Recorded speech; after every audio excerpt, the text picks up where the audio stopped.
สบายดีตอนดึกพี่น้องแย่งเลยแล้วก็มาแต่ก้านป่ากับทีมงานบักโฮโลน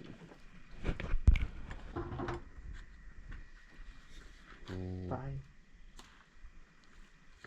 โอ้บหักนี้อีกเจ็บแต่มันตักเลยที ฟ้ามันตายก็เจ็บ ลองที่สุดตรงนี้ ซาปลาสลิดว่าวนะเย่งปลาดุกนะ เอาพี่ช้าง เย่งปลาดุกนะปักไหม้มันก็ตายเดี๋ยวมันว่ามัน นี่ ความเสื้อส่วนบุคคลบอเซอร์อย่าลบลู่ คำโบเซอร์นะไปเบิ้งแม่อยู่นากวนติ ปักกกไม้ ปักกุกไหม้ปักในหอมได้ หน้าตาย ตายแล้วนะคำโบเซอร์นะไปเบิ้งรถอยู่นากวนนะแล้วไปเพิ่นก็ได้ มันบริอาจากบักไหนทางเงี้ยงไปดูไหน ตอนปล่อยปุ๊บ สิได้ บ่ มา ทัน เล่นกันไหมคล้องกัน นะเอายืมข้องหน่อยสินะเจ้าภาพเลยนี่เนี่ยไส้ปะปล่อยปุ๊บโยนไปเบิ้งรถนะติที่ซ้ำได้ติ โอ้ พายอยากเข้าละ ว่าไหนนี้ก็โอ้ใหญ่ถ้าได้มุดลงนะจะคือซ้ำนี้ มันย้อนวะ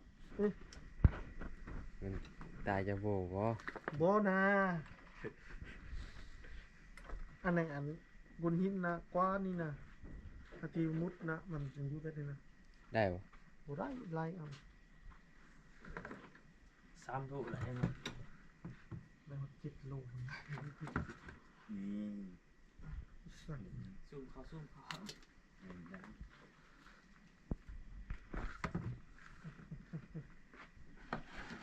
ปั้นตุแสดงว่าตัวไหนก็ อ่ะแต่ความถนัด แสดงว่ามันฟินนะ นี่พอลอยนี่ ตัวนี้ให้โคตรเงี้ยเนาะ หลับลำเบ็ดนะ สหาวกะกับปะโซ ละสอง นี่ไม่ตัวนี้เรามีตัวเทมมาดินะ เนี่ยชุดกินหญ้าเนี่ยเดี๋ยววันนี้ก็ดู ตัวสูตรตัวนี้ ปลาห้วยนะพี่น้องปลาธรรมชาติ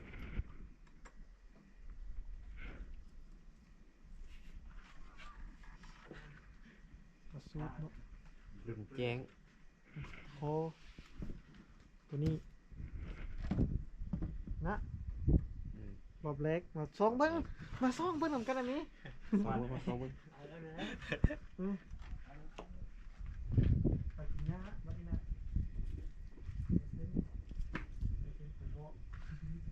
รอบ เอามันได้ โมฟูหล่นรอบเพื่อนจะบ้าหล่นผ่านไปรอบแรก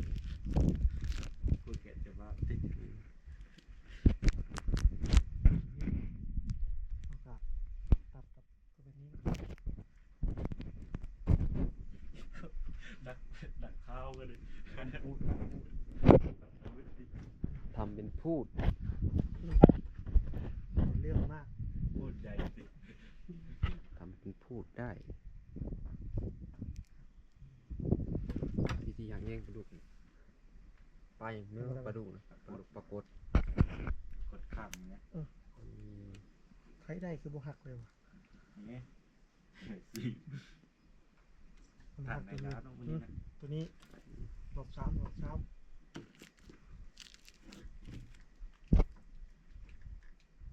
ั่นบ่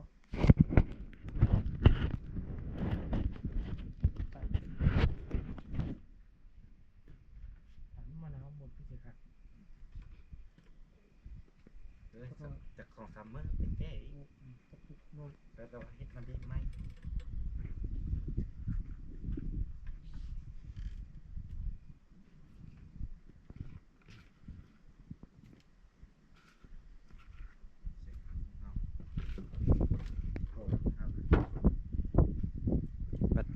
ลูกเจ้าน่ะกินแต่ปลาขาว โอ้นั้นมันทันดีนิด ปลาน้ำลึก นกมันก็ได้ปุ๊บ คุณลงไป รุดมันรุดน้องรุดวันน้ำค่